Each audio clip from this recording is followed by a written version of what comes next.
Entrar en materia de inmediato con el tema Chadwick, que está en la portada de casi todos los diarios, ¿no es cierto? Y que ayer concitó mucha atención por la discusión que partió en el Senado, ¿no es cierto? Se votó muy tarde ya, tarde-noche, ¿no es cierto? Porque todos los senadores tuvieron la posibilidad de hablar. Se ha dicho de todo hoy día, se ha dicho de todo, incluso de que se abandonó Macarena a Andrés Chadwick, que el gobierno abandonó a Andrés Chadwick. ¿Qué es lo que piensas tú? ¿Cuál es tu impresión? Creo, como la gran mayoría de las personas que he conversado y compartido en la calle, que esto es un golpe a la democracia, que cuando los gobiernos de turno tienen la mayoría relativa en contra, que es de oposición, no puede ser que se use políticamente para acusar a un ministro, por primera vez en nuestro país, que lo único que buscó fue el orden y la seguridad pública del estallido más grande que ha tenido nuestro país en los últimos años, y que no tiene nada que ver con las demandas sociales, que son justas y que requieren la urgencia de todos los políticos y de todos los diputados. Macarena, usted está diciendo algo importante, que es golpe a la democracia, porque esto es algo que existe de alguna manera en nuestra Constitución. Pero hay quienes lo ven así. Lo ve Camilo Escarona como un golpe a la democracia, porque lo han calificado también como de revanchismo político. Que con que se fuera del gabinete era suficiente. Castigo para Chadwick. Sí. Bueno, muy buenos días, a los televidentes, a las personas que nos acompañan desde su casa. Yo me quiero sumar a las condolencias a las familias de las víctimas del accidente aéreo que afecta a la FACH y también enviarle mis condolencias a la FACH como institución. En más de alguna ocasión, como presidente del Senado, me correspondió compartir con ellos, de manera que puedo también sentir el impacto que para ellos tiene esta tragedia. Así que lo primero, quiero expresar. Me imagino que todos también se quieren hacer parte de eso, ¿no? Obviamente. Así es. Y segundo, quiero precisar que en democracia desde el año 90 para acá, porque el año 71 se destituyó al ministro del Interior, don José Toá. Por eso dije desde estas décadas de democracia. Quiero recalcar eso, ¿no? Para que no se entienda que aquí hay un hecho insólito que nunca ocurrió en la historia de nuestro país. Respecto a que es un golpe a la democracia, yo traje este libro que es de una persona que está en contra de las acusaciones constitucionales ahora, de Guterres Martínez, ¿no? Es un libro sobre las acusaciones constitucionales precisamente. Y con mucho detalle, porque como Martínez es un buen académico, él precisa y señala que desde nuestra Constitución de 1822 está establecida la acusación constitucional.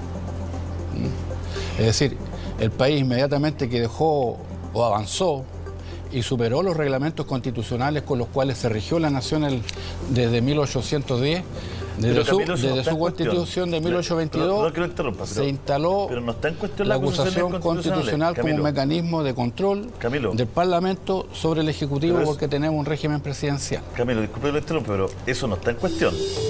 Las acusaciones constitucionales, y no está en cuestión, ¿no es cierto?, la acusación, que el Senado vote democráticamente. Lo que Macarena acaba de decir, lo que Macarena acaba de decir es que está en riesgo la democracia. Me refiero al concepto de golpe a la democracia. Claro, golpe a la democracia, ¿lo considera? Claro, o sea, el usar los mecanismos constitucionales no se puede concebir como un golpe a la democracia.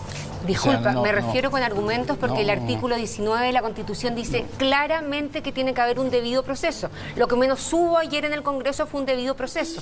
De hecho, habían 39 senadores y no los 43 escucharon la alegación como merecía un inculpado en el caso del ministro del Interior. Entonces, estamos hablando de algo absolutamente politizado. Sí. ¿Y no es político? Lo que pasa es que el Parlamento es por esencia una institución política. O sea, es lo que me llama mucho la atención, ¿no? Que las instituciones que son, como se le denomina, la catedral de la democracia, que es el Parlamento, que está constituido en un 100% por personas que se dedican a la política y que es la más política de todas las instituciones del país, por el ejercicio de una atribución constitucional se diga, como repite aquí la candidata que fuera alcaldesa, la misma palabra que utilizó ayer el ex ministro que fuera destituido, que la acusación es politizada. Es un juicio constitucional que tiene dos aspectos. Tiene un aspecto jurídico y tiene un aspecto político. porque dice relación con la responsabilidad política del ministro del Interior. Y a todas luces, hasta ayer, que ingresaron 2 jóvenes a la posta central heridos por acción de Carabineros de Chile, hasta ayer se están violando los derechos humanos en Chile. El apogeo de la violación de los derechos humanos en Chile ocurrió cuando aún Andrés Chadwick era ministro del Interior. ¿Y significa entonces que bajo su lógica deberían acusar constitucionalmente al ministro Blumen? Mire, no soy parlamentario, así que no puedo... Pero se lo pregunto a usted porque fue presidente del partido y fue parlamentario. No podría adelantar un juicio. Lo que sí, con mucha calma se lo digo, es que la razón por la cual se destituyó a Andrés Chadwick en el Congreso Nacional permanece hasta anoche. Incluso más, el Día Internacional de los Derechos Humanos, un día que se supone tendría que haber existido respeto, mínimo respeto. La acción de Carabineros ha dejado grave y, según los médicos, con secuelas inevitables a una muchacha de 15 años, porque el uso de los balines fue reemplazado con el disparo de bombas lacrimógenas al cráneo de los manifestantes. Son 4 las personas heridas en las últimas 48 horas, de manera entera y completamente injustificable. O sea, usted dice hay mérito, más allá porque ¿cuál es el fondo de la discusión? Si se utilizan argumentos que son políticos, ¿no es cierto?, partidistas para inculpar a alguien y para sacar provecho, y la otra parte dice no, acá hay mérito de la situación. Mira, yo creo que la verdad es que hay que mirar la cosa desde un punto un poquito más alto. Estamos en un momento muy complejo, ocurrió un estallido social que nadie vislumbraba, probablemente eran muy pocos los que pensaban que podía ocurrir una situación de esta naturaleza, con graves daños al espacio público y al espacio privado. Y todos sabemos que cuidar la democracia, cuidar las instituciones, pasa por resguardar el orden público. Yo creo que el gran déficit que ha habido en este país, y lo vengo diciendo hace mucho tiempo desde que era alcalde, es que la estructura de Carabineros está muy anticuada. Probablemente Francisco, pero déjame terminar. Sí, Probablemente eso... si es que Andrés Chadwick, como exministro, ¿es o no es responsable de la violación a los derechos humanos? A ver, yo creo que quiero decir lo siguiente, porque es muy importante. Yo creo que Carabineros no se le ha dado ni el apoyo ni la forma de poder modernizar su estructura.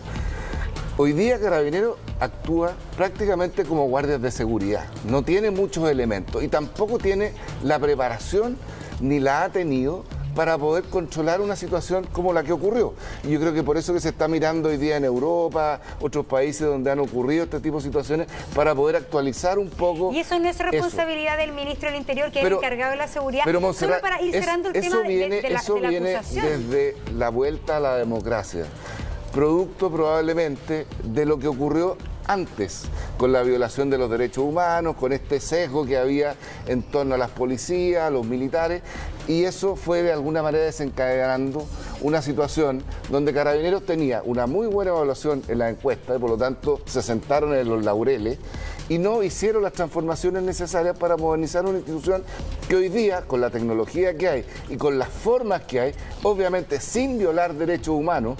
Yo lo vi en Francia, yo estuve presente en muchas de estas situaciones de los chalecos amarillos franceses, que eran distintos a los chalecos amarillos chilenos, y la verdad es que los policías lo que hacían eran barreras, no se movían de esa barrera y los dejaban que los manifestantes hicieran dentro de un perímetro, bueno, la manifestación que corresponde a la democracia y que es lo legítimo hacer cuando uno quiere hacer un reclamo. Ahora, obviamente, si los manifestantes trataban de pasar o trataban de abordar a los policías se defendían. Pero aquí a mí me dio la impresión de que los carabineros salían como a cazar a la gente. Pero Francisco, de repente vi carabineros... Perdón, después paso la palabra, sí. Pero es que es inevitable. Dice, los carabineros se durmieron en los laureles, no se prepararon, pero por mientras se robaron 28.000 millones de Ya, pero ese es harina de otro costal. Lo quiero decir porque no culpemos a toda la institución de ese robo. Pero el problema es que mucha del alto mando, es el tema. Los que tienen, el alto mando fue descabezado cuando comenzó el gobierno del presidente Sebastián Piñera, porque resulta que muchos de ellos fueron parte de la operación Huracán y del montaje de pruebas.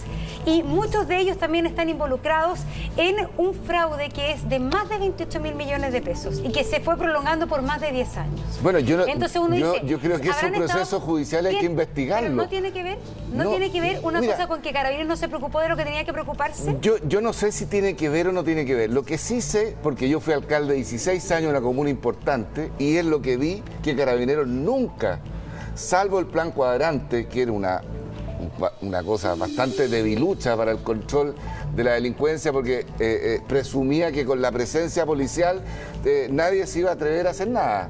Esa era la presencia, básicamente. Nunca hizo una actualización, ni siquiera de controles. Si los controles de Carabineros hoy día son, no sé, probablemente cuando controlaban a las carrozas de caballo, porque se paran en la esquina para controlar un auto, se demoran entre 20 y 25 minutos para hacer un control, y entre medio pasan 10.000 autos en ese minuto, con personas que pueden tener de alguna manera situación de riesgo. Lo que quiero decir es que efectivamente yo creo que hoy día se está hablando de algo que es necesario que se hubiese hecho hace probablemente 20 años atrás. Lo quiero interrumpir un poquito. No es parte de este gobierno, lo que quiero decir también es de los gobiernos anteriores.